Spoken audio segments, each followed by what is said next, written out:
No idea, we don't know about it. Stand up. Yeah. Yeah, that's it. Here's my bell.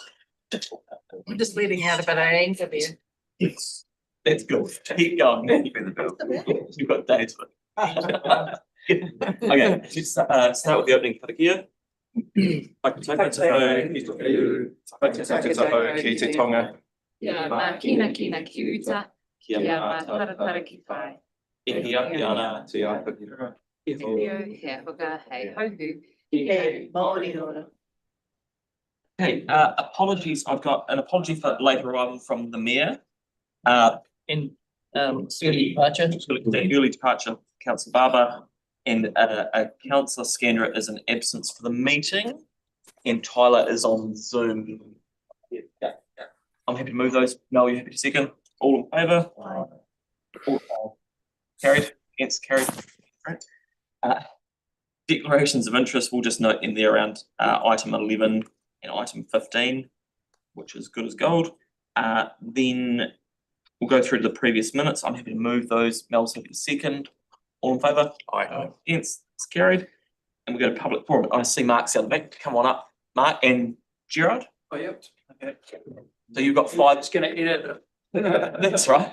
You're first up. So you've got 5 minutes and yeah.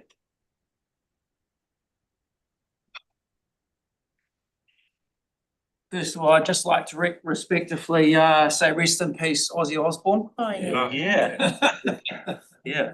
76, I think. Yeah. He's lucky to make it out. Yeah. Human. That's it. You just reset the count. Yeah. I will give you 15 seconds more. Let's call him. Okay. Okay, so today Jared Loader, who's the Muns Littleton President, and myself, Mark Wilson, the RMTU Littleton Branch Secretary, thought it may be of some benefit for you if we address some of the issues which are becoming problematic at the port and ensure that you are receiving a balanced view. The relationship between the workers and management has been in decline since the instalment of the CEO, Graham Sumner, by the LPC board. Graham was appointed almost immediately after the RMTU and Muns ratified our 3-year collective agreements. This in August 2022. Those negotiations were complex, with both CEO and board chair resigning abruptly at that stage, but both unions and the LPC management pressed on in good faith and trust to agree to a 3-year term and continued commitment to working collaboratively to bring continued change to the operations at LPC throughout the term of our collective, not just at the end of it. This also had the mutual benefit of a reduced likelihood of industrial action. The fundamentals of engagement then were workers sat around the table with management looking to solve problems and not be positional. The decision making could sit with everyone or it could sit with management. It depended on the nature of the problem, but the key was there was genuine intent to move forward together. And when something was just too big, we parked it and we'd come back later on if we could. This type of engagement is going very well up in the Port of Auckland. I think you will agree.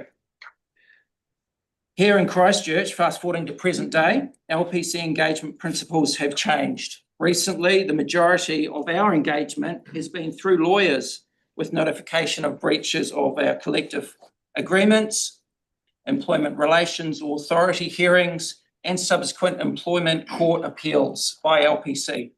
Please don't think that we like taking the employer to court. Every time we do make a decision to engage our lawyer, our branch committees, both Muns and RMTU, ask, have we been fair and reasonable? Have we acted in good faith? We then seek guidance from our national office, and finally we take it to our membership to explain why we are suggesting to spend our money on lawyers at the same time when LPC is also spending collectively our money against us. Since ratifying our collectives 2.5 years ago, we haven't changed our attitude and commitment to supporting sustainable growth at the port and sustainable profit for the city. However, we also would like to remind you that the port is not a job where things are clockwork and forgiving. Our members down there are there 24 hours a day. Everything down there can kill you. This is why culture is so important. And it's why you need worker buy-in for change. Otherwise, it won't succeed. Presently, there is no buy-in. Over the last couple of decades, the frontline workforce numbers haven't changed much. The volumes of containers have more than doubled, possibly tripled in some situations. We prefer to deal with facts rather than rely on inaccurate reports or figures to satisfy spreadsheets or a specific narrative. We move the cargo as fast and as safely as we can with the resources we have at our disposal. And our systems and processes are proven and are focused on getting our members home safely. Presently, management see the union as a hindrance for change. This is very disappointing considering the type of relationship and trust we had before.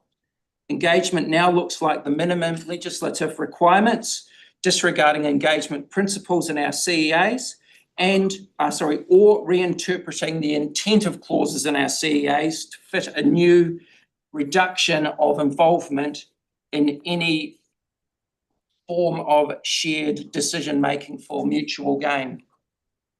This at the same time that you have given CCHL board clear instructions or expectations on good faith principles and fostering strong industrial relationships. The rate of unilateral change at LPC seems to be straight out of the playbook on how to reduce union coverage and cohesion in the workplace.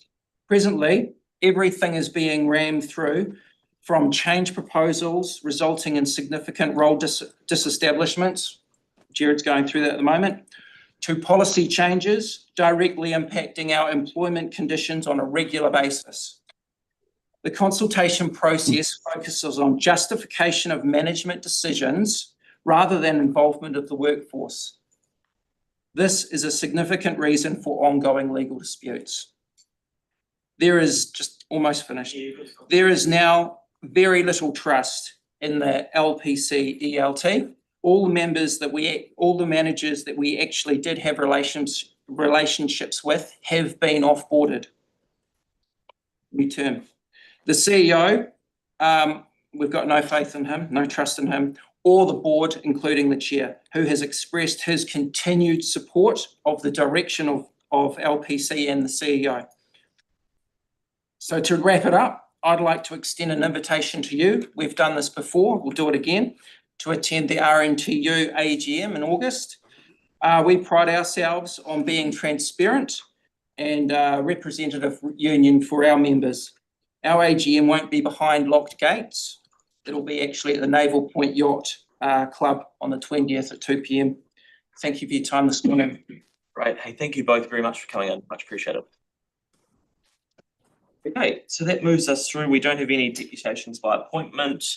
We don't have any petitions, and that brings us to item 7. And we've got the team to come up around Takaha Stadium. So we've got Kent and Mark here. We don't have David on. We have them on. Oh, we've got David online. Mine, so we'll just start with the drone footage. So just while they're bringing it up, this is drone footage from last Tuesday, the 15th. So we're starting at the north end of the site in Hereford Street. You'll see there the northern facade. That's going to be a glazed facade. Now it's completed. Up on the roof, you'll see the blue netting that's there for the EFT clear roofing. As we're moving around Madras Street, you can see the solid roofing in the Oculus, which is the strip of roofing just above the white framing. Coming around, you can see on the roof there the first of the ETFE bubbles. So that's progressing along nicely. Also, you can see the solid roofing, that's almost completed. And just down in the foreground, you can see they're starting on the landscaping, so all the site works.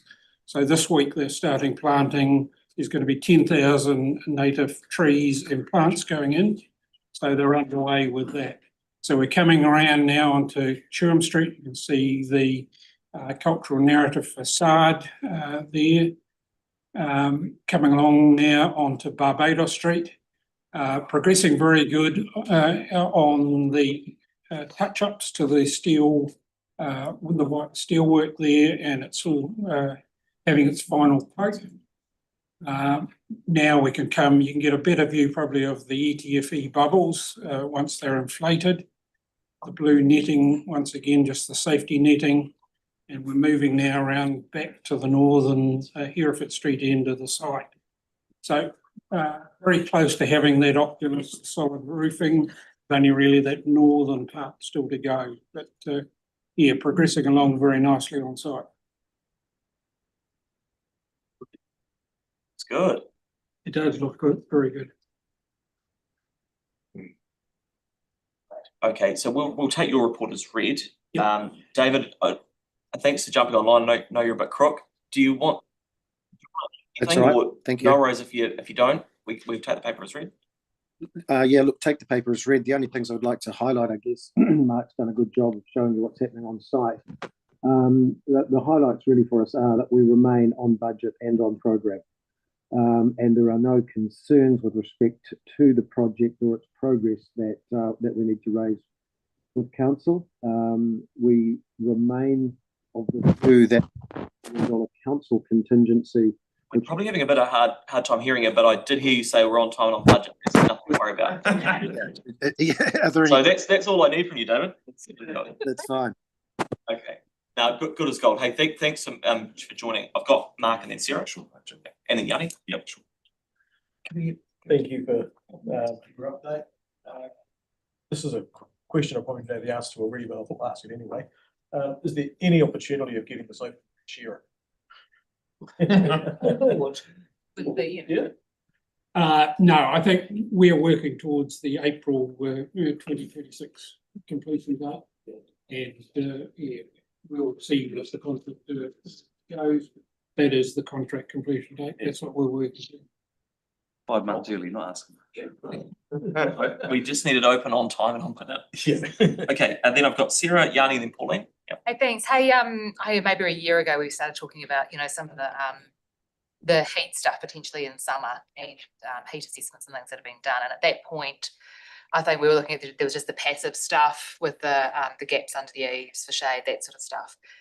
But I was talking to someone at VO recently who said that they thought that there were now some fans and those kind of things potentially for air circulation. Is that right? Yeah, fans, internal fans have always been part of the design. Oh, have they? Okay, so that didn't come through when we were talking about the stuff originally. Yeah, they support the natural ventilation system, distributing it over the bowl and on fuel plant.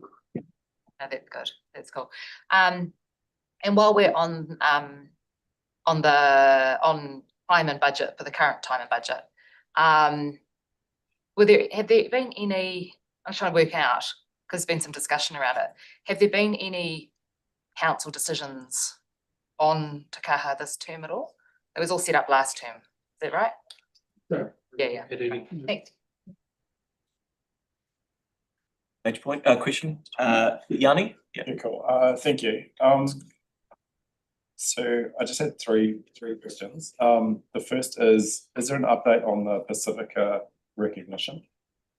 Yeah, so we've been working with the Pacific Church, the minister down there around installing a plaque acknowledging their historic presence. So yeah, we'll collaborate with them around the content for that and they'll drive the text that will be included on that. So that'll be installed in the northwest of the site. Their church used to be.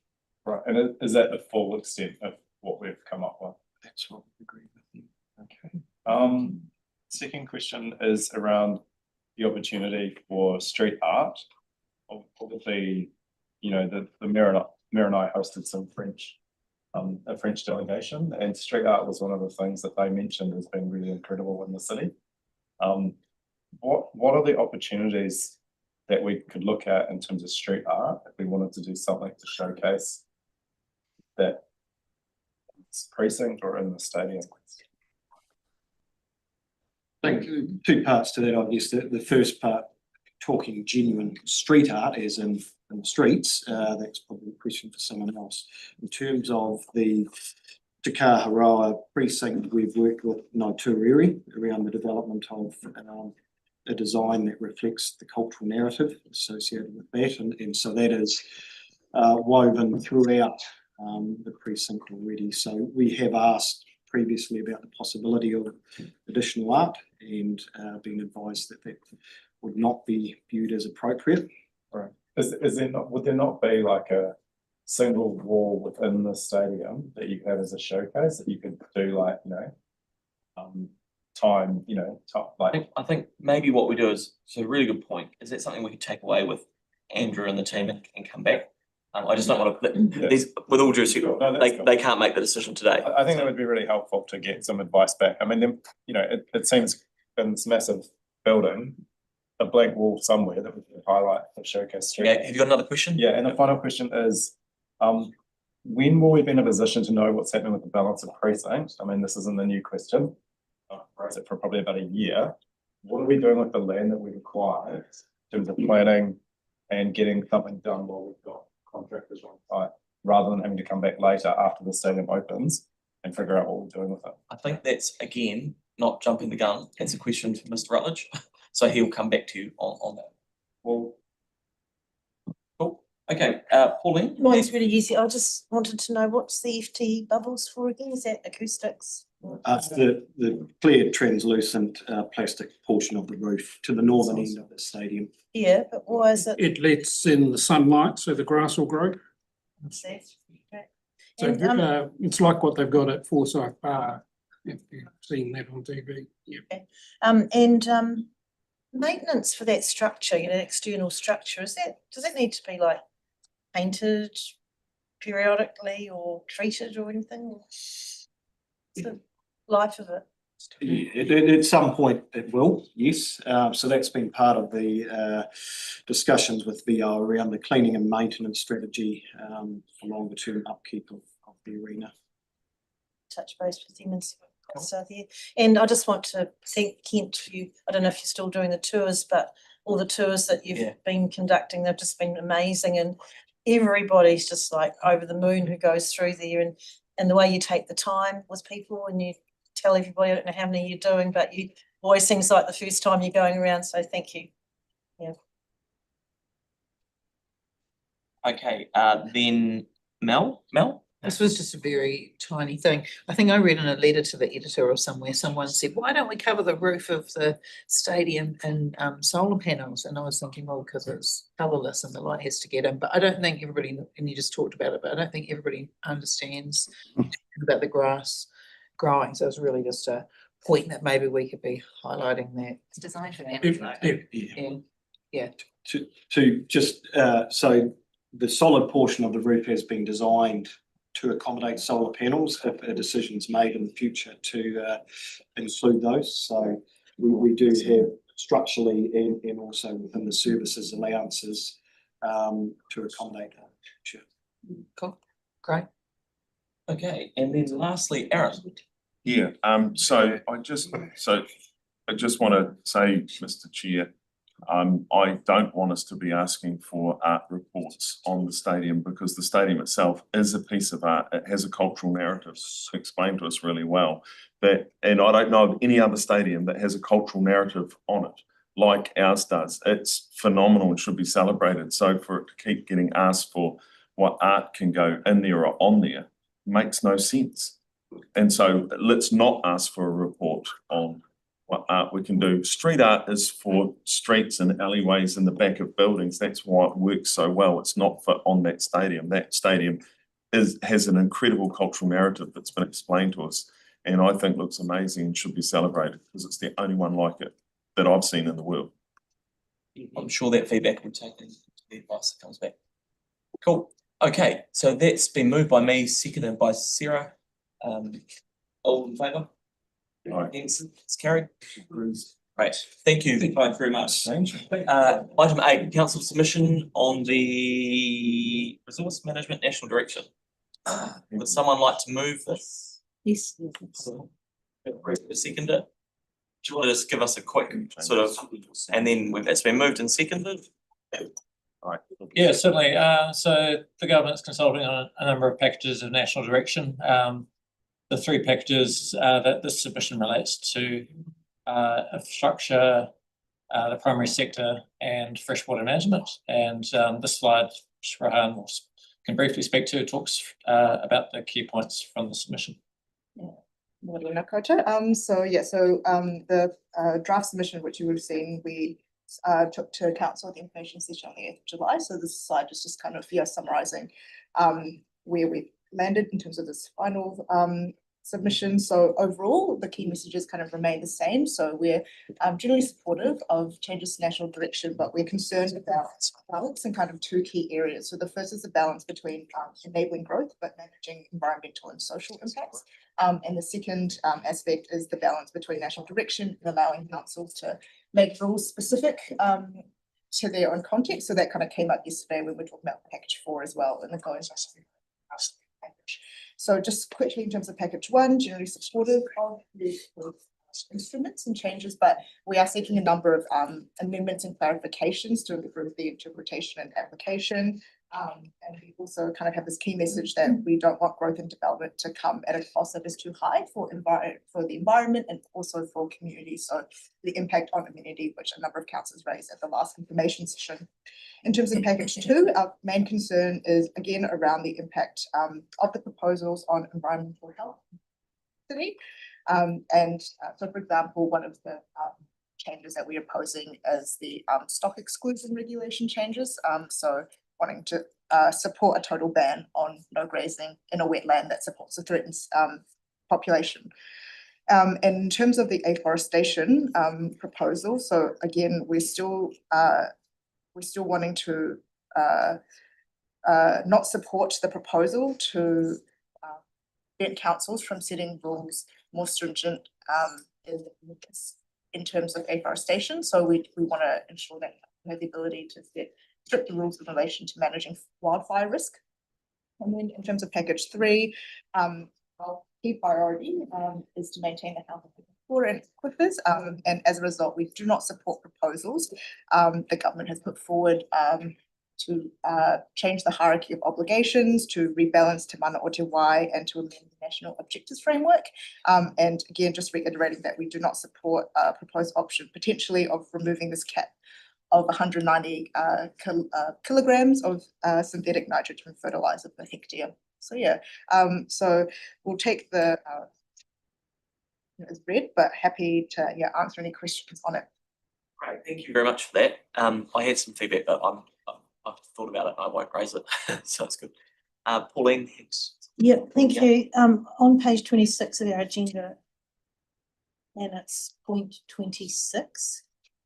I'm just wondering if you can explain a little bit further. We also note that the preferred option in the regulatory impact statement, which did not end up being an option in the final discussion document, proposed retaining all three components of the 2020 NPSFM concept with amendments to provide clarity about its meaning and how it operates. Can you just expand out on what that component was for us? Oh, yes. So effectively the regulatory impact statement, it had a number of options, and the recommended option didn't end up making it to public consultation. Yep. And so it effectively was kind of maintaining these components. So for example, the hierarchy of obligations, the Te Mana o Te Wai framework, and what we have in the National Objectives Framework. But again, there were clarifications needed a bit more workable. And we've heard, for example, through our staff feedback that it was, for example, like the drinking water. But so we don't have the full statement on us, but we can. Right. So my question is, final tenets, we would like the government to reconsider this option. Could we use stronger wording there with the will of the table? Could we say we would strongly recommend or request the government to reconsider this option? Would that be okay? Happy to take your direction on that. Thank you. Not just my decision, but yep, everyone seems pretty relaxed. Okay, cool. Then we've got Mark, and then Yanni. Yanni, then Mark, then we'll move on. Just point I mean, obviously things have changed since we even had the workshop, so we've now seen that we are quite likely to have changes to deal with the impact of industrial in close proximity to residential. So I just wondered, in terms of package one, infrastructure and development, if we'd picked up on the concern that around things like inland port activities sitting up adjacent to residential neighbourhoods, similar to the quarries, so that I just wondered if we need a slightly wider point that talks about the need for adequate buffer and mitigation of the development of industrial type activities that are in close proximity to residential, given that we've now been told that we may be unlikely to do the plan change that we've been working on, and given that we do have a history of with things like scrap metal yards, inland container ports, etc. Just to note that the announcement about stopping plan changes, there's still an exemption process, so it's not off the table entirely. In terms of the scope of the proposed national policy statement is on infrastructure, so we could add a point about separation of new infrastructure from sensitive activities in the same manner that we've done with a similar point on quarries. Yeah. But it wouldn't extend to all industrial activity, which is broader than what this NPS covers. Yes. But effectively inland port, I mean, inland that's been set up effectively for a. Well, let's not be specific, so I think you've picked the point up. Okay, Mark, and then we're done. Thank you.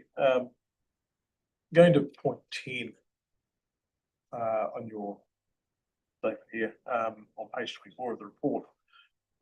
It mentions there including distance separation around the quarrying. Wondering if we could possibly include in there setbacks as a term that's quite well known in this space. We can certainly perhaps simply replace distance separation with the word setbacks. Or even brackets out setbacks. Yeah. Just to make it quite clear that that's what we're talking about. Yes. Cool. All right, so that's been moved and seconded. Any discussion? Yes, please. Look, it's a really, I think this is an excellent submission, and I think that the staff have done really well interpreting our feedback from the workshop and incorporating it in. So thank you for that. Look, this whole thing is just, to me, it's a discombobulation, all these reforms, and it's hard to keep up with at times. And most of them, what we're saying is, with this, they're unclear. We don't have all the information. And I noticed that staff are actually recommending that the government waits until phase 3 of the reforms are confirmed before making any plan changes to implement the new national direction, which would make sense.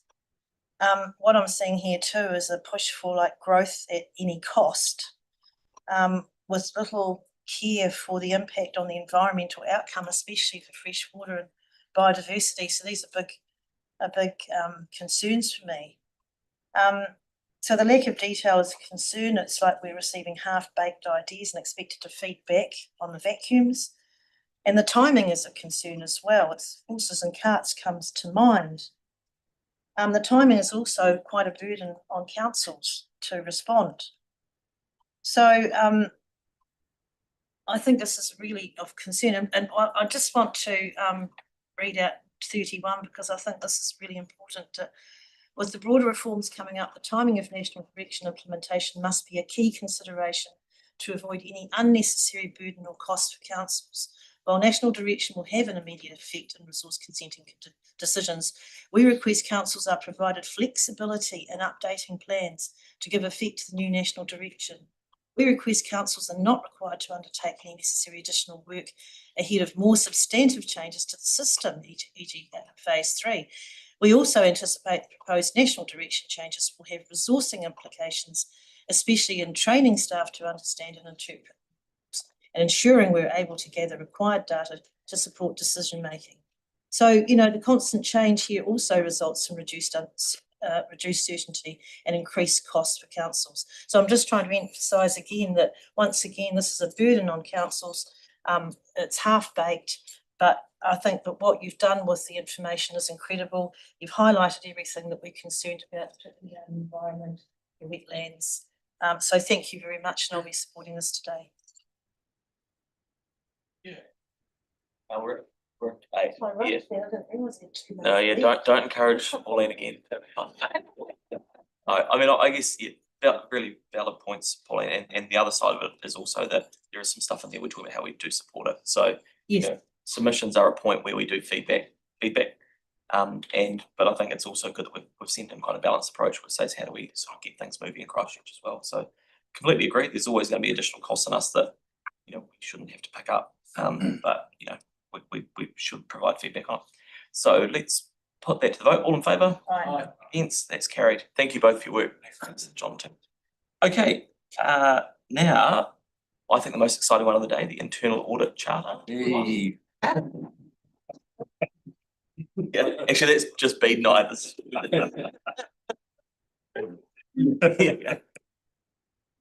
Great, do you want to just give us I mean, it's been through audit and risk, I'm happy to move it. Kelly's happy to second it. Do you want to just give us a real quick sort of overview and then go from there? The committee members. So today, as Sam mentioned, I'm here to get you approved charter. The internal audit charter is essentially the framework that shapes the risk and assurance function and ensures that we are performing under international best practice. It's already gone through a series of review and endorsement, including the Audit and Risk Management Committee. Yeah, great. No, it's well canvassed there, Sarah. Is this the sort of thing that will help make sure that we don't go through what New Plymouth has just been through? What? Anyone else? No. Been moved and seconded, all in favour? Against, that's carried, well done. Thank you. Excellent. Okay, next up, a really technical, hopefully quick paper, is Lynette here, or Jacob?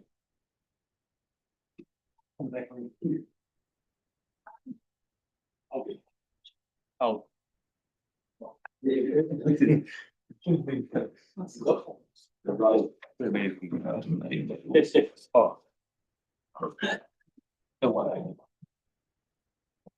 Oh, yeah, great. Yep, jump into it. I was just saying how this is a very technical paper and administrative in nature, but I'm sure you're going to say the same thing. It's something very similar. Yeah. Got to go just that, the timing's a little bit off. So this report today about the shovel-ready projects is about de-scoping the shovel-ready contracts with Crown Infrastructure Delivery. It is not about removing projects from the LTP. All of the projects, or all of the sections of projects will remain on the LTP as projects for us to complete, but it is about us reducing the administrative burden for both organisations around the shovel-ready works. And this report is also requesting today permission to undertake the negotiations with CID. Right, so I'm happy to move it. Aaron, you happy to second it? Is there any, I had a question from Tyler, I think online. And then Yanni. You guys hear me all good? Yep, go Tyler, yep. Sweet. Hey Lynette, hey Jacob. We've talked quite a bit about two of these projects, one of them which was really important for the Deans Ave Precinct Society. So just to alleviate their concerns, you are reiterating that the Northern Line and the Northwest Arc are both still going to be in the program in line for the LTP, and they're not going to be pushed out or anything of the sort. It makes no change to budgets, so the work sits on our capital project. Yeah, so they are still on our program as capital projects. We are just asking to remove them from the scope of the contract with the government. Cool. And the design, does that give the design a bit more flexibility to how do I say this? Are there opportunities to redesign the cycleways if it did get de-scoped? Tyler, you sound like Phil Major there. I'm trying to make sure we get a good bang for buck. I know that there was some government stuff that there was requirements for safety provisions, etc. I mean, in theory, no, we can carry on redesigning them anyway. But certainly the shovel-ready reporting and the requirements of that mean there's pressure on us to keep pushing delivery. Yeah. Whereas this probably gives us more breathing space to step back and think, is this the right thing to do, and look at it in a broader term. So yes and no. It doesn't really answer the question. I'm sorry. No, that's all right. Thanks so much, guys. Appreciate it. Great. Yanni? Cool. So I was just keen because obviously this impacts on the Kiwi Rail a number of Kiwi Rail crossings, including Scotland's Road. Where have we got to with the discussions with Kiwi Rail? With us doing this, or is it? It doesn't affect key rail, as a slightly, I mean, stepping away from this into the Scruttons, we don't. Okay. It doesn't affect Scruttons and the discussions we're having with key rail at all. This discussion. Yeah. The Scruttons conversation is, the Scruttons budget is, the Scruttons project is still on budget, on the LTP, and we are continuing to work with, on all of these projects, continuing to work with Kiwi Rail. Great, so does that, sorry, just to be clear, so does that mean we lose the SID funding for the Scruttons Road crossing? But we've gone over budget anyway. So We've exhausted it, we're paying into for it. council funding only, yeah. So basically, there's no budget impact. There's a timing impact of when we do it, because we're supposed to have done it by 22, 23. No, like I said, it doesn't really impact the discussions we're having with Key Rail. All it does is take away that pressure to keep pushing, because we've got the government standing over our It shoulders. just means so unless I've got it wrong, I thought all we were doing was saying, we got this money from the government, we've spent it on these ones. We are not going to do monthly reports now. We're going to try and negotiate to not do them. We're going to keep everything else in the budget, and then as that's worked through, that'll be worked through. Like it's a real technical paper in nature. Yeah. Great. So there are no more questions on that one. It's been moved and seconded. All in favour? Against? That's carried. Oh, sorry. No, you're in the hot seat.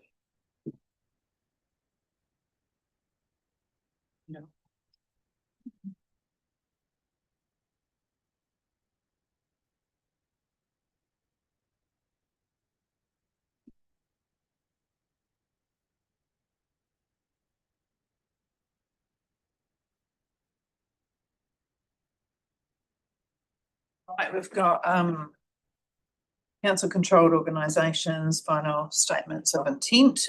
We've got Ali Adams and Laura Dawson for Christchurch NZ here, and Caroline Harvey TA. Be someone else to answer questions. So there's no presentations today. Did you want to say anything first? So I just wanted to note that these are the final statements of intent for all of the CCOs other than CCHL. I just wanted to mention that as a reminder, SOIs are about the strategic intent of the board to achieve, to reach its outcomes over a 3-year period. And to note that comments that council made on draft SOIs have been addressed. Take questions, if any. Right. So what I thought we would do, it makes sense if you've got questions about a particular organisation, we'd just go through in order to bunch them together. So has anyone got any questions for Christchurch NZ's SOI? Nope. Great. Okay. Any questions on VEO? Councillor McClellan. The letter of expectation makes, though I think the wording is seek to consider accredited living wage employer. But the statement of intent is silent on the living wage. Is there any way we could tee that in or include that? I mean, you're already a living wage employer, is my understanding.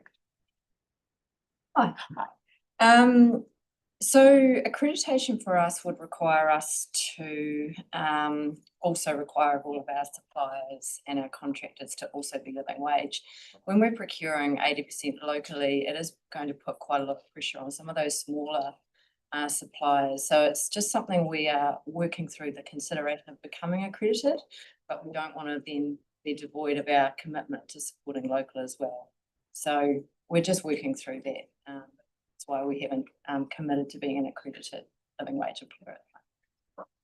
So the academy that you've spoken to us about, the intention is that those people will also be on a living wage as a minimum standard across this organisation. So again, not something we are able to talk about openly just yet, but our intention with the academy is to give opportunity to those that otherwise wouldn't get it. And so we would start them on less than the living wage, but over 12 months as they go through training, development, and a certain number of hours in the business, they would become wage from the 12-month point. That's a long time.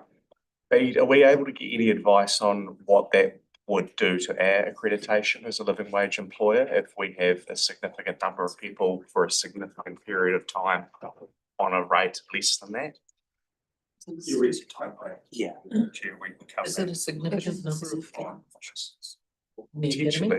Potentially, yeah.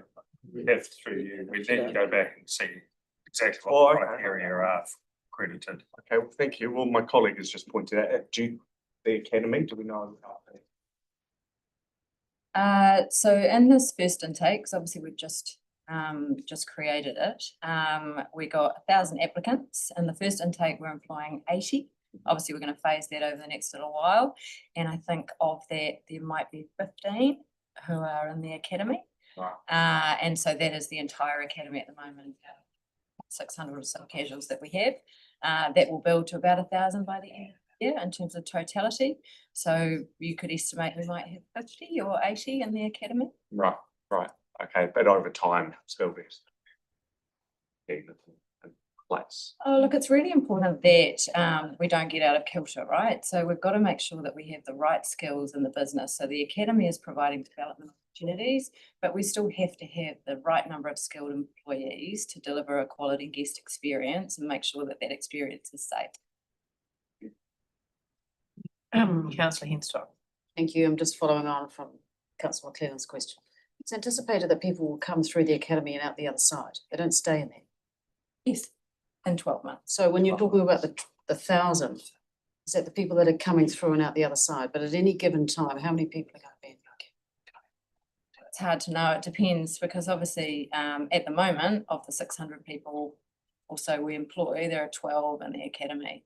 So in 12 months time, if we don't grow the academy, there'll be 1,000 people that are not, but let's just say if we could assume maybe 10% of our workforce at any time could be on that, our casual workforce. But as I say, we're still in those discussions because we do have a collective agreement that we're in the middle of that. Councillor Keogh. Yeah, so just on the academy model and giving people the opportunity to come and work in hospitality, if the council employs a hard and fast living wage role in sort of on you guys, does that mean less people get the opportunity? Yes. It means that we'd be bringing in. Because there's numbers game. Yes, exactly. Yeah. What it also means that we can do is with the living wage having increased so significantly over quite a short period of time, it doesn't allow us enough flexibility to recognise those that are in more supervisory roles because it's squeezing the upper level so much. So we've only got a certain cost. So if we have a hard and fast rule, everyone has to be living wage. You then need to only employ experienced people, not give opportunities to people otherwise no one else is giving opportunities to upskill and get more employment. Cool. Councillor Templeton. Thanks so much for that. What you guys do, especially in that local procurement space and those kind of things, running events is phenomenal. Just some questions on Takaha. So it's page 16, but 149 of our agenda. Because there's been some stuff in the media recently about your ability to cover sort of bid funding without subsidy, those kind of things, which is fantastic, sort of in that longer term. But my understanding is that sort of for the first couple of years when you haven't had a lot of revenue, there's already been some of that covered by the events fund that we have, the partnership fund. No, so in terms of for the first, so for some of those initial events. No, so bid incentive, there's been nothing transacted for attracting any events to One New Zealand Stadium at Takaha.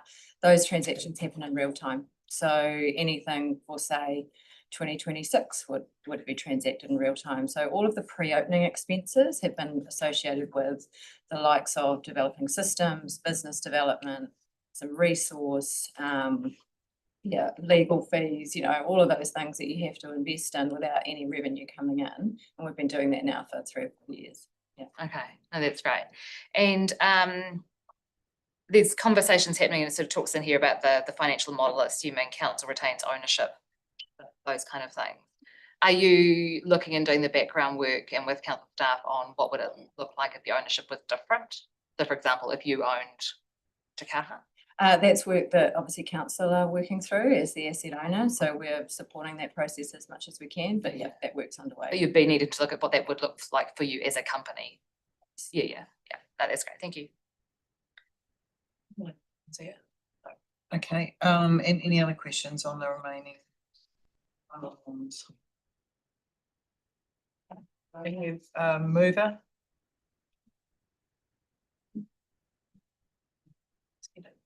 Sorry, Mel, can you hear me? Yes, have you got a question? If that's all right. Yeah, sorry. It's just around the Riccarton Bush Trust. Oh, yep, go, yep. I'm wondering what funding or how we fund the trust, and if there are any other opportunities to help with their stage 2 of their capital, because at the moment I'm noticing particularly that there's quite a lot of difficulties with operational expenses, etc. When council is seen to only fund 28,000, and I could be wrong. I'm just keen to see where we are coming in at. So I'm not sure if you're asking about operational or just capital. So in terms of the Sorry, both. Yeah, so the council contributes to both, and they then rely on their own activities. Their share of the local cafe that's there, the grants, that's probably about all, grants and donations. That makes up the rest of their budget. I'm not aware that they are having any difficulty with meeting their operational costs.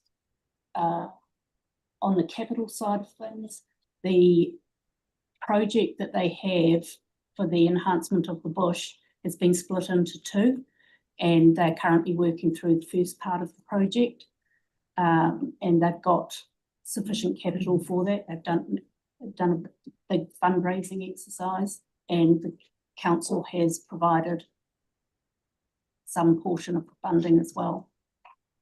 Yeah, okay, because I'm noticing in page 257, their revenue is on a slight downturn, and then the CCC levy is coming down too. And I'm just wanting to see if that's a red flag for yourself, Linda, or are we trying to get them to be self-sustainable? To be self-sustainable. The revenue that you can see in there has no grants in it. They always do are successful at attracting third-party grants, but they can't obviously predict that, so that's not included in that revenue line. Okay, and last question is, have they voiced to council or yourself around further support for anything else around either regulatory impacts or ways that we can help enhance the bush without giving financial support? Is there anything that they've raised in terms of how we could actually help raise their commercial value of the bush? My knowledge. Okay, thank you. Okay, thank you. Councillor Hanson. Any advice from Central Plains Water that they are collecting and storing all data continuously in accordance with their consent? Sorry, I didn't hear that they are what? That they are effectively collecting and storing all data continuously as their consent is sufficient. That ECAN found that they weren't doing that. So I was wanting to make sure that they're compliant with the consent. And there's no reference to that. ECAN would be the ones who monitor the consent and whether they're compliant. We've certainly had no indication that they're not compliant with consents. So what's a way forward to ensure that they are operating in accordance with their consent? Yeah. Trust. Yeah, I think to our knowledge, they are. Per their consents. Certainly ECAN hasn't Have they provided us with any compliance reports from the, From the regulator? No. is that something that we would expect, given that one of their purposes is information?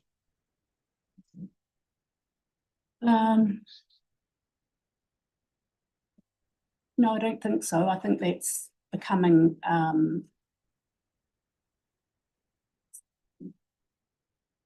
that's a matter for them to determine how they are complying. And for us, we would be looking for any flags raised by ECAN that they're not complying. They've got performance measures in their SOI. So that's right, so the operational performance targets, environmental targets to ensure compliance of registered consents. If they were non-compliant or had a regulator report that said, like a compliance report, they weren't compliant, I would have sent through to us. Like we'd be advised of it under like a no surprises clause. Yeah, sure. Yeah, we put a. Called out in the annual report with a statement of intent. Yes, it would be, but we wouldn't get it as a rule. But certainly if there were issues of non-compliance, we would expect them to raise it under the no surprises policy, which has this year gone into their SOI. Because we've not been assured, so. Because we haven't heard anything, we should be assured. Are there any other questions? Right, we're going to move around second. Is there any debate? Okay, all those in favour say aye. Aye. Against, that's carried. Right,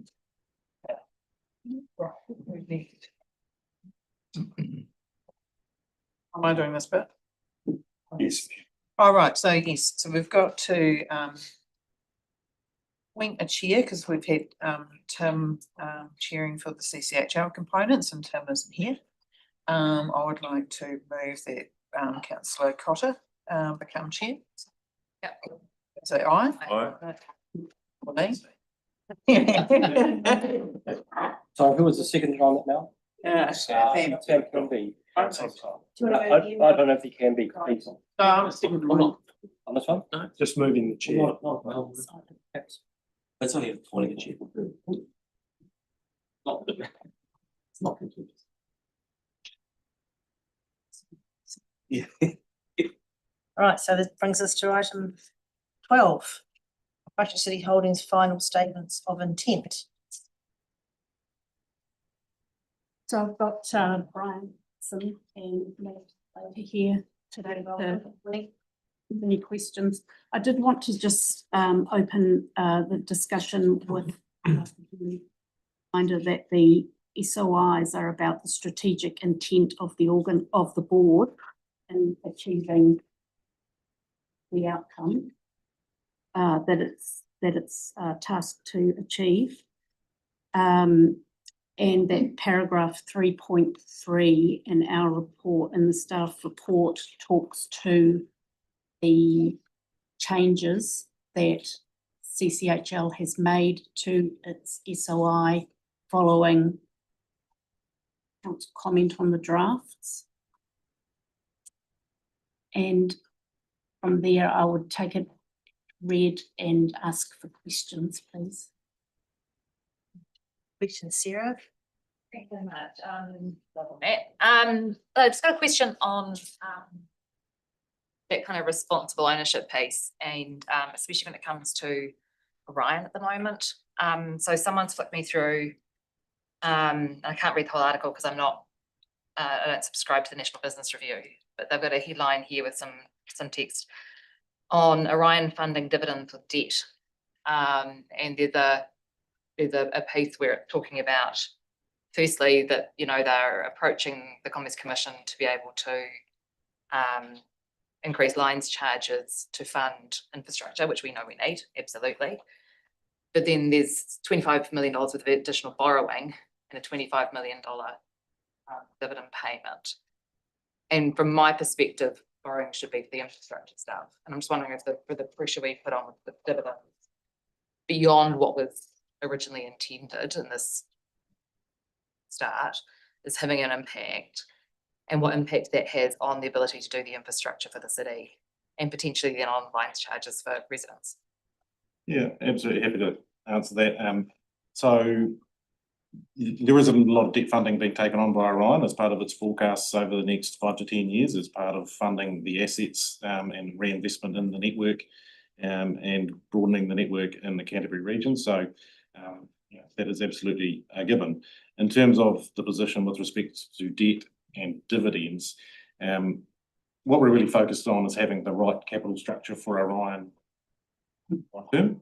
And we're really comfortable with its pathway to get there, and therefore the dividends have been set at levels over 5 years. So it's not that useful to look at this in just a 1 year context, but we're setting dividends for.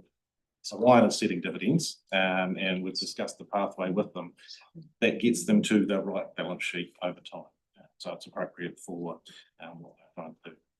Does that have an impact on what the Commerce Commission might think about their investment levels and the ability to, for example, increase fixed line charges? So that's when we look at the good for city approach, costs to consumers, those kind of things, not just dividends to council.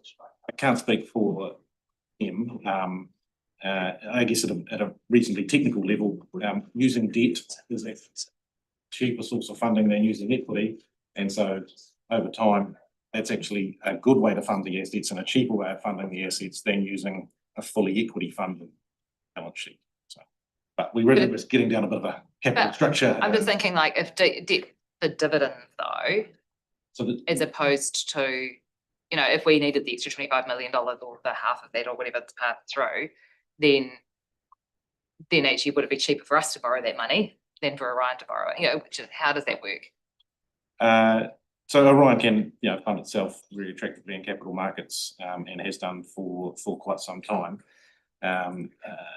So that in itself isn't a problem. So accessing the funding, the $25 million or what have you, but it's really about, don't look at it in a 1 year context. This needs to be looked at over a horizon, particularly with customised price path and the horizons. They're really looking at 5 to 10 year pathways, and comfortable with the balance sheet structure of Orion in the future and getting. Councillor Templeton was asking, how's the Commerce Commission would review? And I can't really speak for them in that view as to the very common across the industry, particularly for the larger EDBs, to utilise significant balance sheet gearing as part of our structure. So Orion's not an outlier there, and if anything, we've probably run a reasonably conservative balance sheet for many, many years. Yeah. And are any of the other subsidiaries using debt to help fund dividends? So again, I guess we're not using debt to fund dividends. Even in the case of Orion, they are profitable and are funding dividends from their profits over the next 5 years, and using that as a means to pay us. There is increased borrowing going on at some subsidiaries. Certainly at Christchurch Airport, they are borrowing over the next 5 years or looking to increase their borrowing. But that is funding investment in the airport and the airport precinct. It's not being used as a means of funding a dividend. An unsustainable dividend is what you're probably getting to. Yeah. Okay, thanks. Thank you, that's a good answer. Any other questions?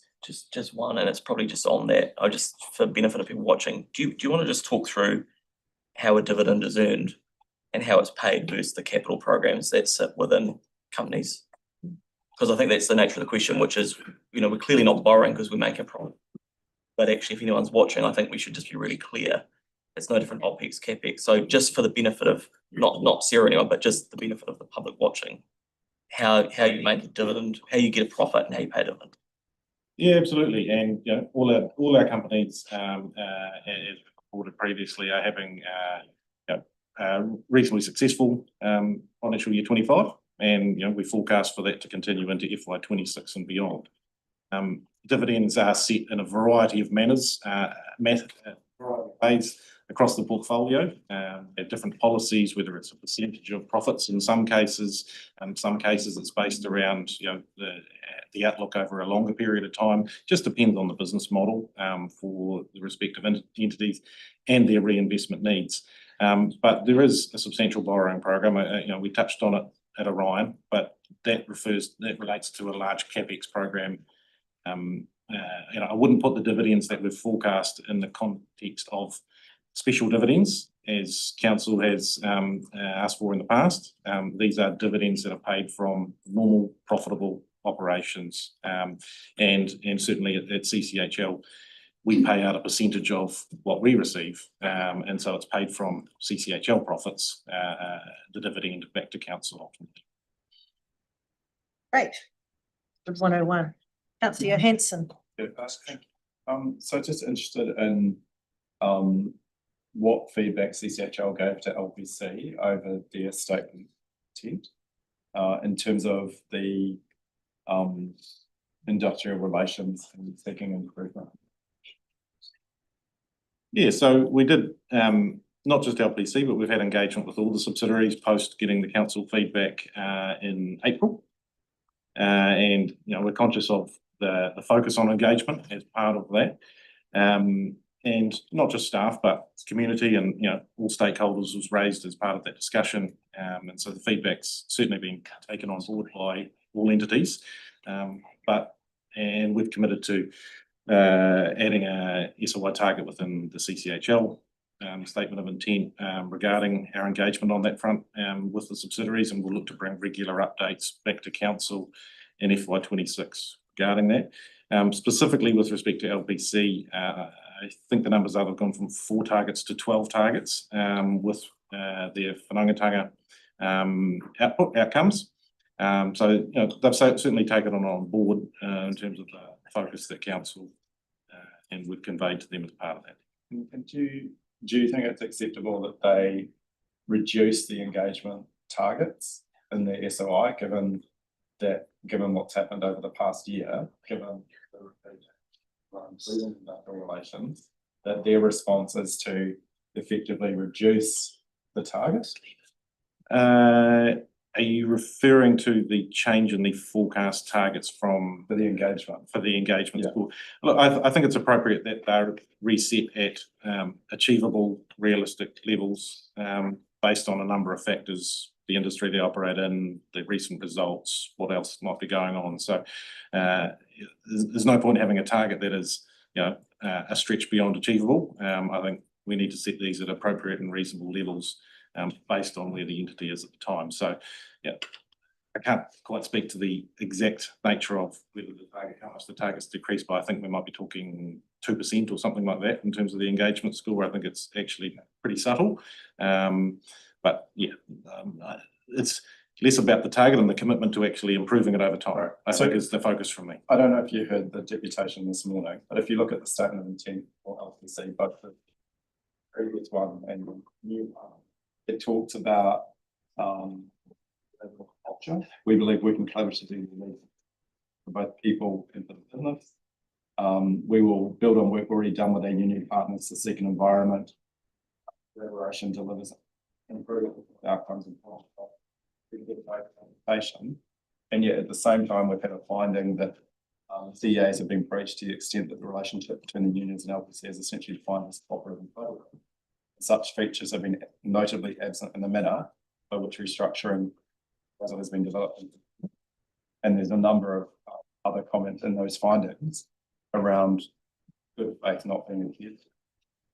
So given that we've had that adverse finding, given that we've got words in the statement of intent, both the previous one and the proposed one, how can we get a different engagement? Like, what is it that we need? What direction do we need to give to LPC that talks to an improvement rather than a deterioration of the condition?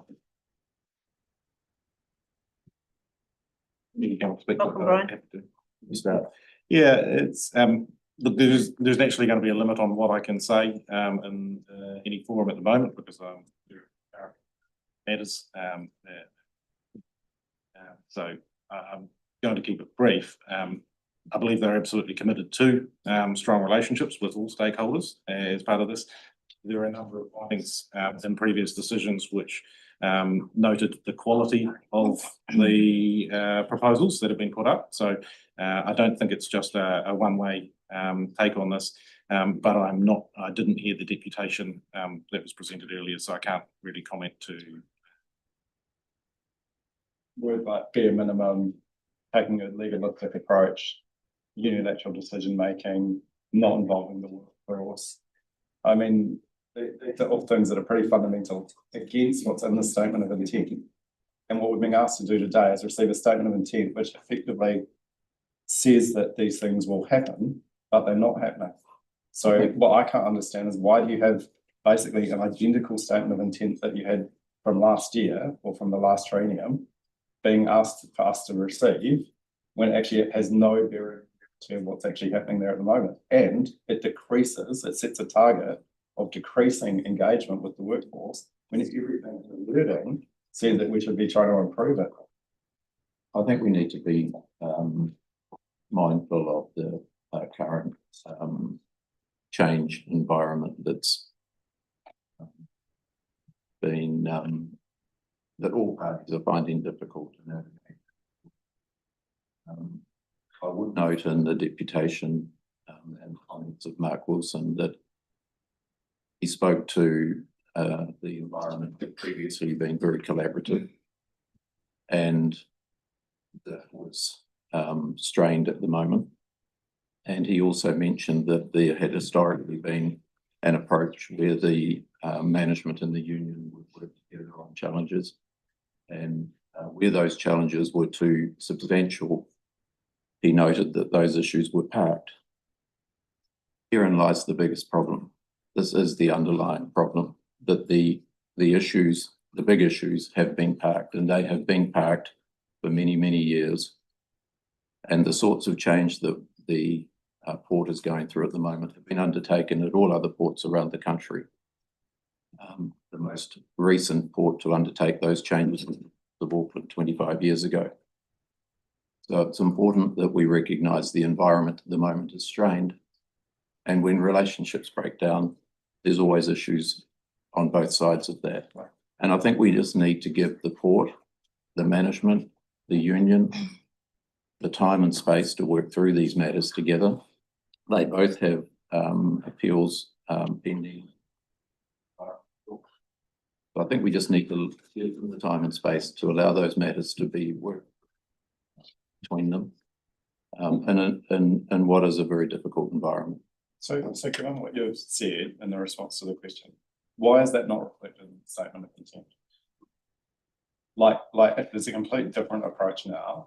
It's not reflected. I've read verbatim the wording from the previous one and the current one. It's almost identical, and it makes no reference to doing things differently.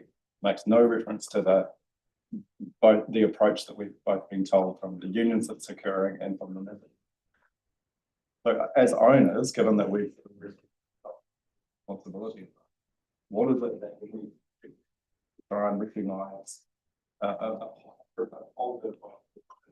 try and get people working together? Well, I think the council's been privy to a briefing from the port chair and chief executive and chief people officer. Right.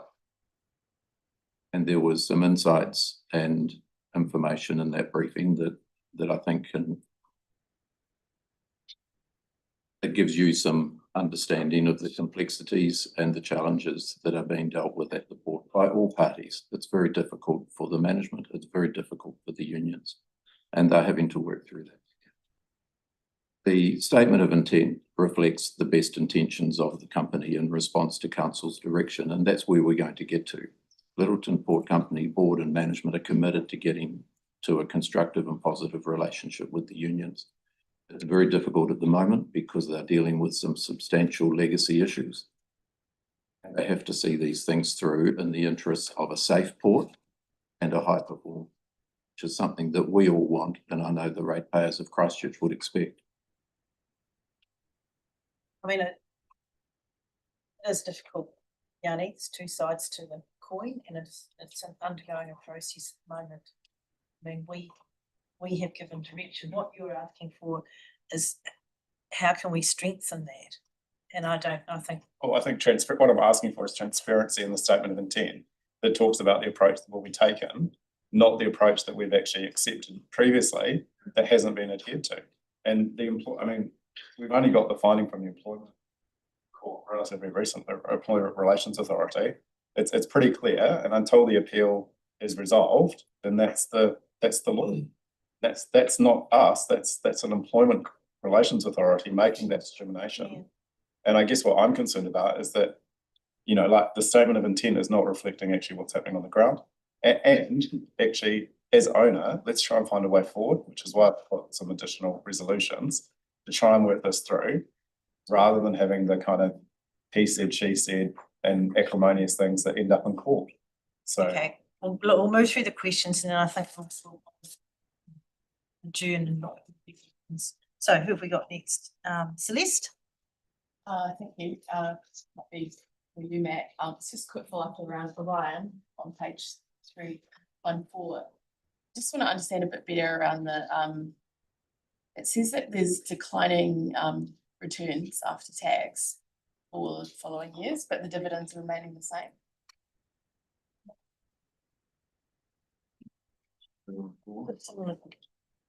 Hey, Phil. Are you filling out? yeah. Oh, sorry. Oh, wow. 314. Group performance target. So there have been some changes, sorry, I can't find the exact reference, but there have been some changes to the Orion SLI draft version. They've pushed out some of the capital expenditure future years. So readjusted the profile of the capital expenditure, so it's not necessarily a reduction in that. We'll get a lesser return on our assets because we have fewer assets. We'll get the same return, but against a smaller asset base. So there will be some changes there, but if that misses the question, I might have to take that offline and actually pick that up as part of a specific. Yeah, it'd be good to understand that because there's no information there, but it's basically saying returns are, I mean, we don't know that you're providing, but it says that we're getting this back, but we're getting the same dividend. So be concerned if we are expecting a dividend on declining performance. So it would just be good to understand that better. Yeah. And I'm sure there's more to it. Yeah, It's not represented in the elements of report. complexity and telling the bottom line impact number. Yeah, then that's right. there are, I'm picking up on appreciation changes and legislation changes that have occurred this year. That's So right. Yeah, and Sorry, B wants to add something. I think, Steve, but there's a significant capital program of investment with Orion, which will up their capital base and therefore their depreciation, which I think means the net profit is reducing. Is that correct? that is potentially a big element of it. But exactly what's changed, I'll Yeah. probably have to just find. So therefore, if the net profit's declining, are we still in a good position to borrowing to get fund the dividends, or should we be looking at readjusting those dividends based We're not on? borrowing to fund it. Okay, we've just been through that. We won't, No. it's just the 101. Thanks, Celeste. Tyrone.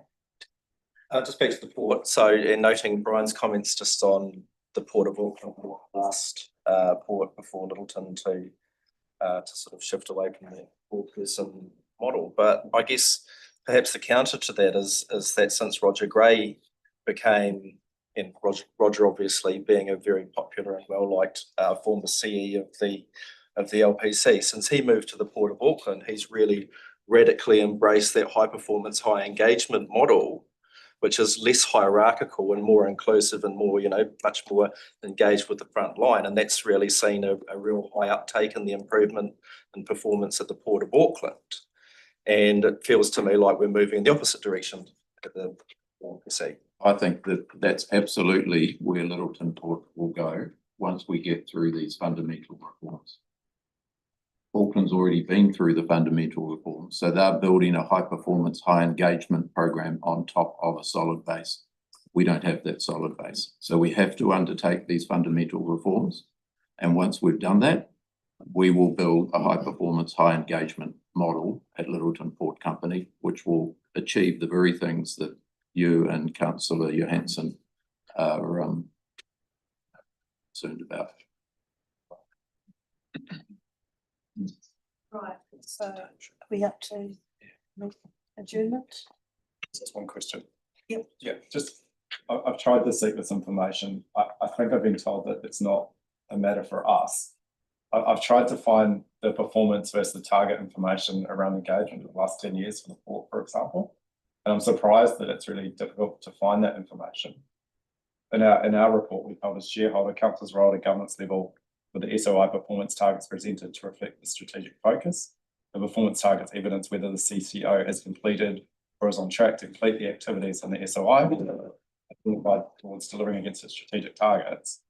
So how do we measure the performance against the targets? And how do we have confidence that there's a move to improve those targets? And then I guess the question is, and then what remedy do we have if those targets are not being met? I guess just on the concept of the targets, the last couple of years have a higher degree of transparency than ever. I don't think the engagement scores were ever reported in years before that, or certainly weren't set as targets. They may have perhaps been reported to council, but they're not in the SOIs because they were not just SOI targets. So we do have those. They're transparently in the SOIs. Yeah. And I'm not sure whether that was, they just didn't put in the SOI targets or whether they were done on a different basis. I can't really comment. It's going back a long way. But I think what you should take from the targets that we've set, there's an absolute intent around all of this. And I don't think you'll find you'd struggle to find another entity with more targets in this area than LBC as a CCTO operating in New Zealand in the current environment. You know, the 12 targets they've set is in excess of any other CCTO in the group. And I think it's a level of granularity that we wouldn't find elsewhere. Right, but the question is, how do we know that they're meeting those targets? We report them to you. So well, I asked for the information, and I've been told I think that it's not appropriate for us to ask those questions. So I asked for the 10-year trend around engagement. And I guess, as I've said, we've only been capturing that data for the last 2 years in the current form, and it is transparently reported. If you go back, it was done on a different basis. It wasn't part of SOI targets. So I just don't have like-for-like information to share with you on that. Can we get the trend with the recent targets then? Yeah, we've absolutely happy to share that, the numbers that have been reported to you previously. We're happy to bring that. And what happens if a company doesn't meet those targets? Then what's the remedy? As shareholder, what's our recourse? I'm not sure what that's a matter for you as council. I don't know. Or to suggest to you what your remedies might be. Right. What does the CHL do, for example? If a company's on a target, what do you do to ensure that it gets back on track to meet the target?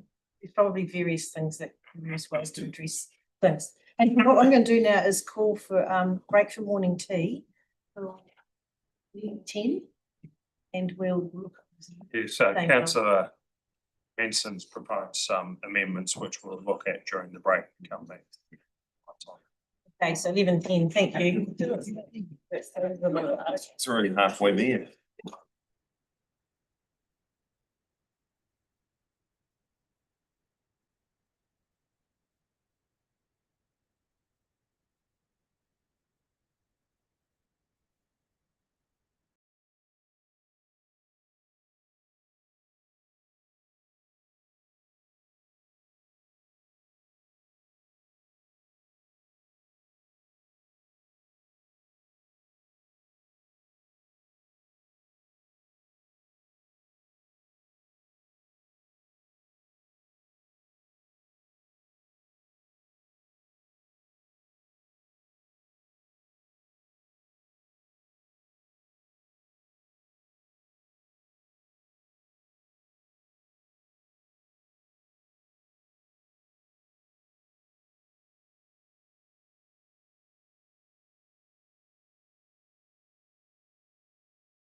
Just, It's outrageous. it's crossing the Ts and dotting the Is. You can see it. Now, we're going to roll, these, resolutions into the other resolutions. So Yanni, you're going to move these, I assume? I'm happy to second them to get them on the table. I'll give councillors a couple of minutes to read those. Can we see them? Yeah. To remove more contentious parts, that's pretty reasonable. The committee. Yeah. I'm on the way too. Could I see them too? Slide out of my chair. I'll read them, councillor Harrison. That the committee notes with concern the decline in industrial relations in LPC and the ongoing legal disputes over employment matters. 6, that the committee notes with concern the proposed reduction in engagement targets within the new LPC statement of corporate intent. 7, that the committee requests a meeting between the chairpersons of CCHL and LPC, the Mayor, Deputy Mayor and the local Banks Peninsula Councillor, the branch secretaries of the RTMU. And 8, that the committee reconfirms its desire for LPC to work collaboratively to improve employment relations in accordance with the statement of corporate. 5. Are there Cool. any? And that's all in order, right? Yes. Yes. Are there any questions on that around the table? Those amendments be put separately. Yes, so. Oh no, I can, sorry, when we come to put it, I can put different parts of this separately if people wish. Aaron? Yeah, so does this help with the process? Not affect the process or hinder the process? Yes, questions, both of you. I think the amendment 7. Yep, the meeting. Is I note that it's a request, and we'd have to take that on notice. But just, I'm not convinced at this point that that would be helpful. And I think that we've also got to be careful that we're not undermining the governance and management of the port and trying to step in and help. Okay, so just, sorry, just Brian's reply there. So a question for staff, legal, would a meeting at number 7 be undermining the process that's ongoing at the moment?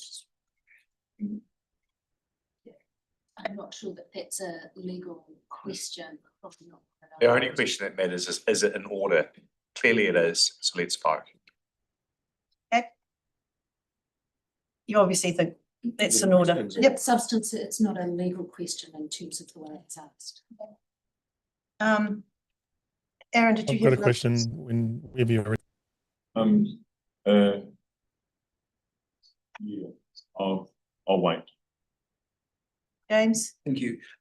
Is the intention of CCHL to act as the buffer between the commercial and the political?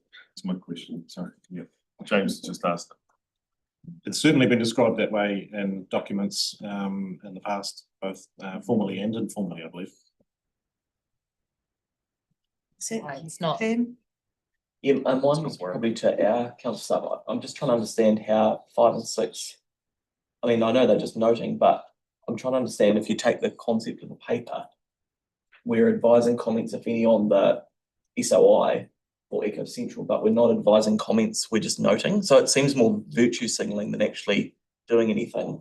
I'm just trying to understand what, is that the intent, or are we actually trying to change something? Well, it was a question to staff. Noting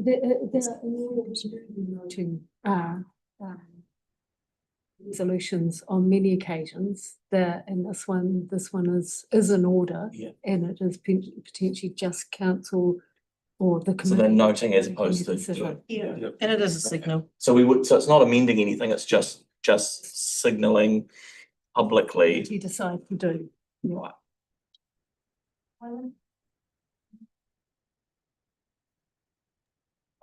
Yeah, I'm not, I feel like it has sort of been addressed, but it's around point 7, around what the ownership / shareholder looks like in regards to the relations with CCHL and LPC. I think it's been answered, so it obviously is in order. And I'm trying to see if it reflects, you know, the structure that's currently in place. Because I do see that CCHL are looked at as a buffer, but I'm not sure if there is policy that says so. Would Helen, would you be able to chime in on that in terms of point 7 around what that looks like? It's not a legal matter, as Elizabeth said. It's not something that the organisational staff would recommend happens, but it Okay. is a resolution that can be put if the. So you can just choose which way you want to vote on. It doesn't say what the meeting's going to do or say or dictate the meeting. It's a meeting that Okay. the committee can request it. The LPC and CCHL can decide they don't want to progress with that. It's not something that we would recommend, but it is not something we can say as our. Throwing it out there. Yanni, you've got another question? Can I just clarify with staff? If we wanted to amend a statement of intent today, are we able to do so? You can note comments back around amendments that you wish to have made that could then go back to be considered by through CCHL and ask that the statement of intent be so to reflect those comments as the process for amendment. Right. So Sam's concerned that this is virtual signalling and not doing anything. We could actually amend 5 that the committee notes to CCHL or expresses concern to CCHL. Would that be the extent of what we could do if we wanted to formally? I don't think it was a concern, it was an observation. Yeah, it was should have been part of debate really, but I think. Just like I'm happy to amend the statement of intent. I mean, I didn't think we were able to do that today. So. You would. Statement of intent is their document. Yeah, I don't think. Okay, so we'll just leave it. Linda, have you got some advice? Statement of intent couldn't be amended by the council today. If there was a proposal that the council wanted to modify it, we would want to, we would recommend that we give advice on the implications of that process for doing that. And, but potentially a better way through is for any comments to be provided to CCHL and for them to consider whether they would would be able to accommodate them or not. Yes, because this is in response to our letter of expectations, the CCHL's statement of intent. Yes. So that would be, if we wanted to do that, I think, I don't know if I'm right here, but that would be another process that you'd pick up after this. It would be another process if the council wanted to modify these. Outside of this meeting today. Yep. Okay, so I think, Yanni, you should just leave that where it is, advice. Are there, Andre? Thank you. Yeah, just as staff mentioned some concern around timing, so I just asked the mover if you'd change it to that video requested meeting when appropriate. I mean, it doesn't put a deadline on it anyway, but that's sensible to me.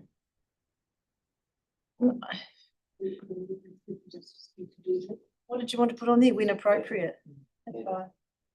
Yanni. Without prejudice as well, if you want. Pardon? You could put without prejudice as well, if it made people feel more comfortable. Oh, you always get prejudice, right? In terms of the without prejudice comment, this is a situation that. Inappropriate rather than take it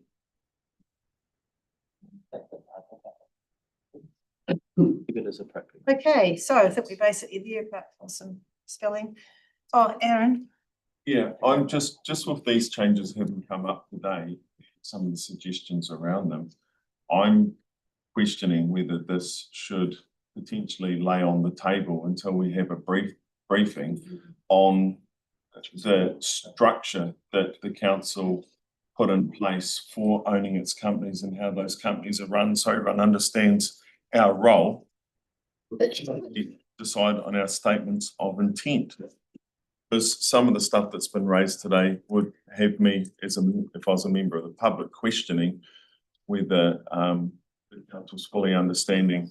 Okay, So we're not, structure and why we have CCHL, which Yep, we spend a okay. lot of money on. thank you, Aaron, but we are not deciding on a statement of intent. We are receiving a statement of intent. It's CCHL statement of intent. Yep. If you want to have a workshop, we can do that as well, but I don't think that's a reason to lay this on the table today. Okay, I think we should To have a keep going. workshop on the structure of, Maybe that would be a good thing after the elections for a new council to make sure they're might be a few. formed and on the right footing. Proposed induction schedule. Yes, thank you. You could note it down. All right, so I think we're there. It's been moved and seconded. Is there any debate? Yanni. And okay. Can I start off by saying that I'm incredibly proud of our city and the assets that we own, and the work that CCHL and our companies have done over many decades to provide us with such a strong platform to deal with the challenges that we encounter as we grow. We are one of the happiest cities in New Zealand, and that provides a huge amount of good work from people involved in many different aspects of our city's life, right? But what I find really disappointing is the way in which, just within the space of a very short period of time, there's been concern around the decline in the industrial relations at LPC.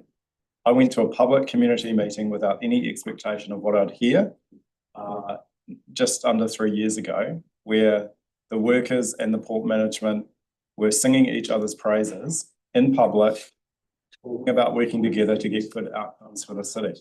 And I was so heartened by hearing that. You know, things at the port haven't been perfect in the past. There's been breakdowns before. I distinctly recall there's been picket lines where people have actually, sadly, tragically, been killed by people driving through the picket line. I never want to repeat that in our city again. The way in which we as governors have oversight of our council companies is through the statements of intent. We gave the feedback, and I've been reading through what the end statement of intent is based on our feedback, and was incredibly concerned to see that the engagement targets have been reduced. On top of that, the wording in the statement of intent is actually really good.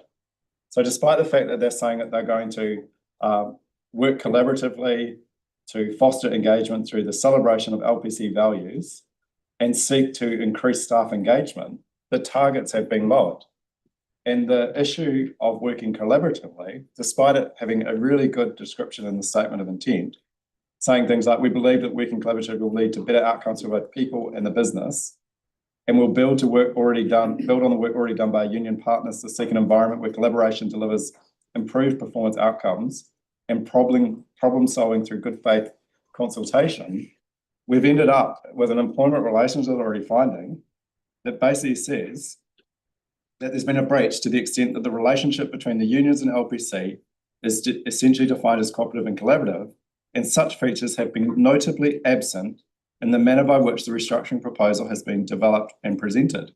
LPC's approach is also, in the narrow circumstances described, not in accordance with the wider good faith duty owed of the parties seeking to be active and constructive in establishing and maintaining a productive employment relationship. I'm trying to find a way forward where we can work together, get people in a room to sit down and talk through what the issues are, and find a better solution than having to spend thousands, tens of thousands, hundreds of thousands of dollars in expensive legal fees, having this ongoing industrial dispute. There surely is a better way of getting us all on a table, getting people around a table, talking through what the issues are and working a plan forward to solve these issues. It says it in our own statement of intent that LPC have provided, and yet what we're seeing on the ground is not matched, I believe, in reality of what's actually the expectation. It is perfectly within our right as council, in terms of our governance structure, to set performance targets in the statement, to have monitor at a governance level the statement of intent at a performance level. And that's what my resolutions are simply seeking to do. It's noting concern that the targets are not being met. It's noting concern that there's an opportunity for improvement that hasn't been met, and that we should try and aim to find solutions to do so. So I think it's entirely appropriate to do this. And hence I've proposed the amendments.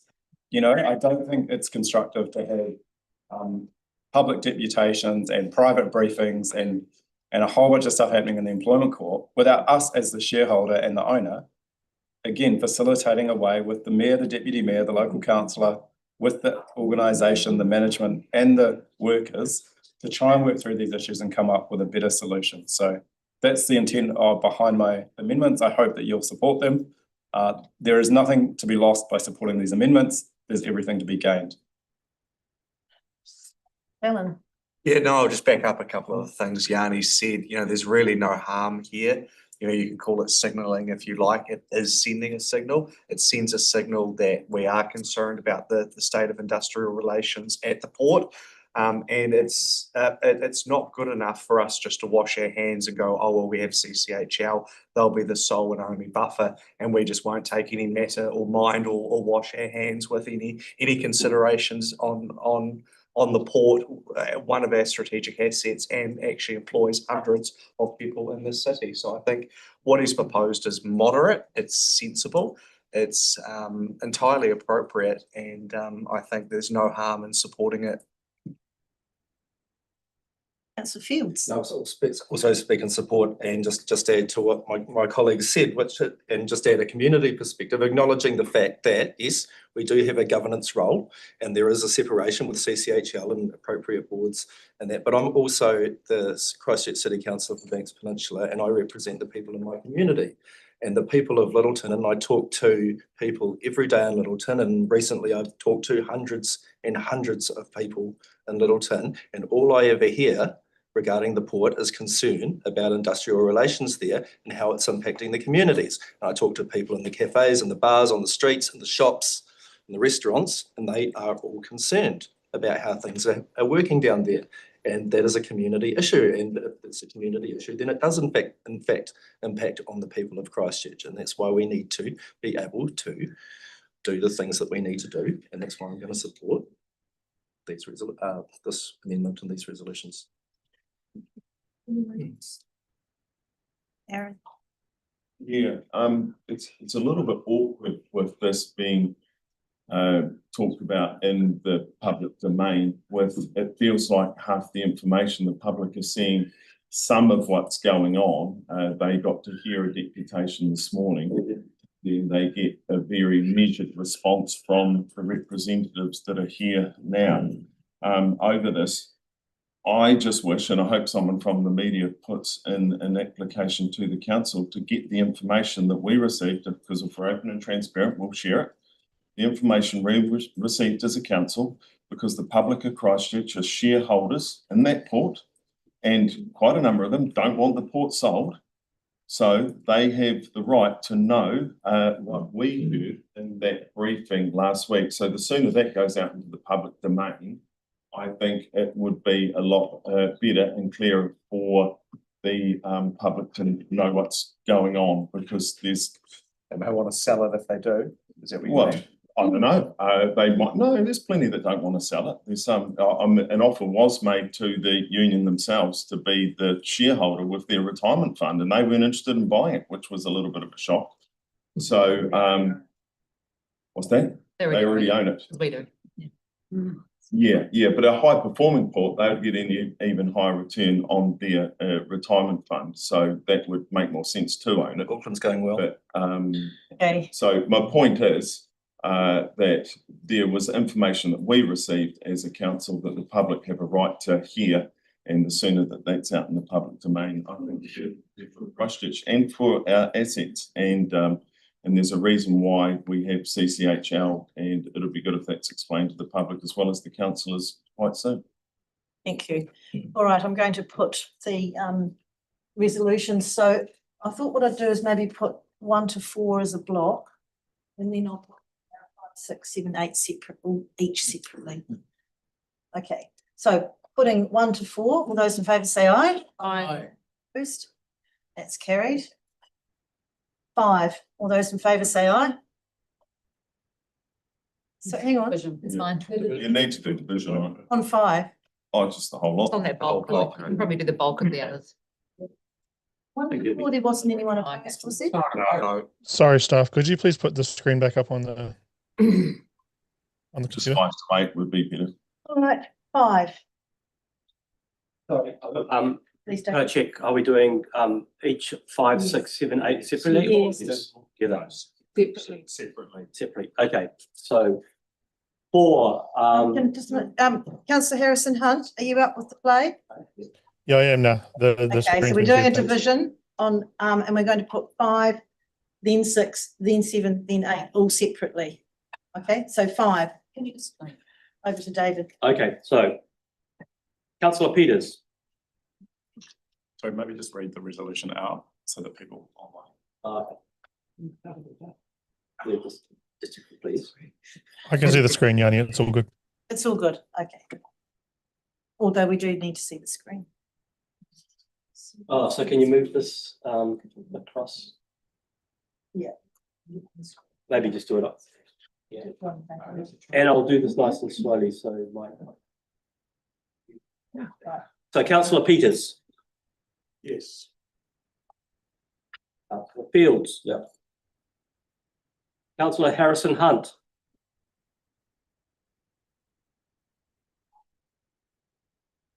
Yes. Councillor Hunt. Yes. Councillor Donovan. Yes, from me. Yes. Deputy Mayor. Aye. Councillor Henstock. Yes. Councillor Moore. Yes. Councillor Goff. Yes. Councillor Johansson. Yes. Councillor Kean. Councillor Barber. Yes. Councillor McClellan. Yes. The Mayor. No. Councillor Templeton. Aye. So we have 2 against and 1, 2, 3, 4, 5, 6, 7, 8, 9, 10. Right. Resolution 6, that the committee notes with concerns proposed reduction in engagement targets with the new LPC statement of corporate intent.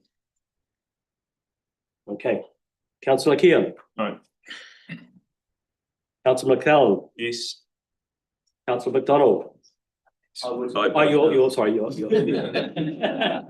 And I need to remember to take councillor Coker off as well. No in there if you like. And also we have a way of councillor Scanner. Okay. Councillor Henstock. No. Councillor Moore. Yes.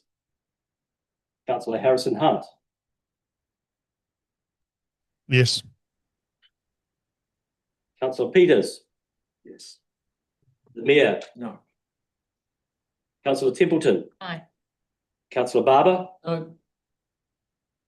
Deputy Mayor. Yes. Councillor Fields. Aye. Councillor Johansson. Yes. Councillor Donovan. Yes. Councillor Goff. No. So we have 1, 2, 3, 4, 5, 6, 7, 8, 9, 4, and 1, 2, 3, 4, 5 against. So it's okay. Resolution 7, committee requests a meeting when appropriate with the following. No? That can't be right. Oh, sorry. Sorry, 1, just 2, want to do 3, that.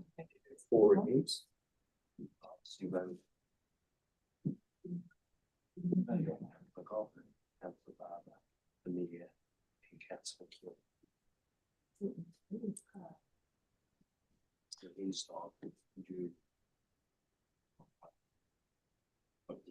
Oh, sorry, my apologies. Yeah, sorry, that was 10 to 4. Okay, do we have another division paper? 9. 9.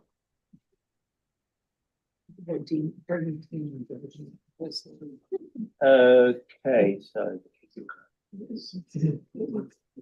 Gary, you've lost. Yeah, sorry, Karen. Yeah.